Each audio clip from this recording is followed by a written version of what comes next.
अभी आप सुन रहे हैं धर्मेंद्र निर्मलिया को। म्यूजिक बाय ऋतिक रेस।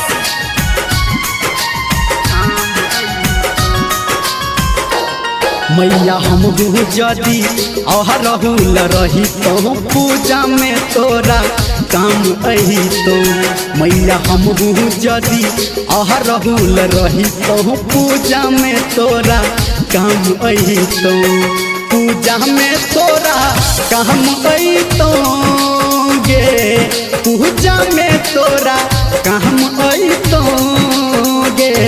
माला बन के तोरा गहद में समही तो पूजा में तोरा काम अही तो। मैया हम जदि रहूल रही तो पूजा में तोरा काम अही तो।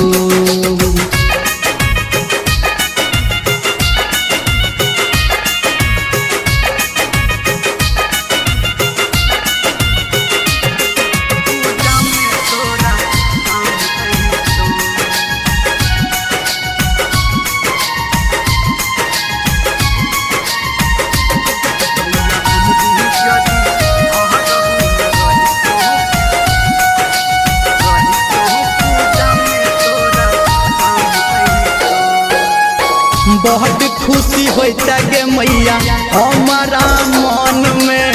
आ डलिया में लोढ़ के तोरा चढ़तो जे शरण में।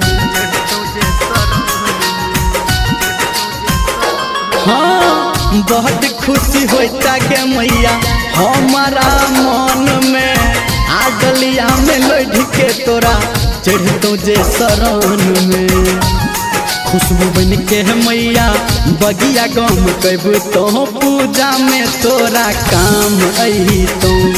मैया हम जदि रहूल रही तो पूजा में तोरा काम अही तो।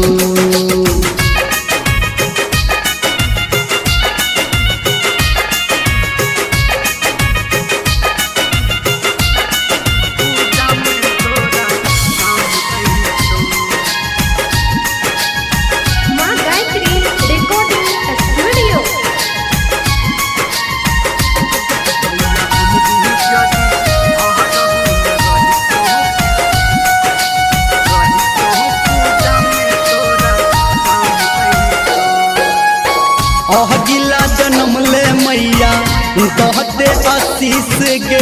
आ बेटा के तोरा दर पे झुकल छौतीस गे। हाँ गिला जन्म ले मैया कहते आशीष गे। आ बेटा के तोरा दर पे झुकल छौतीस गे।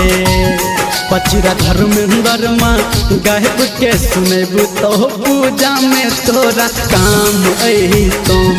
मैया हम जदि रहूल रही तो पूजा में तोरा काम अही तो। पूजा में तोरा काम अही तो गे, पूजा में तोरा काम अही तो।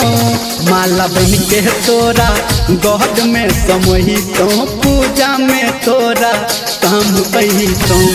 मैया हम जदि रहूल रही तो पूजा में तोरा काम अही तो।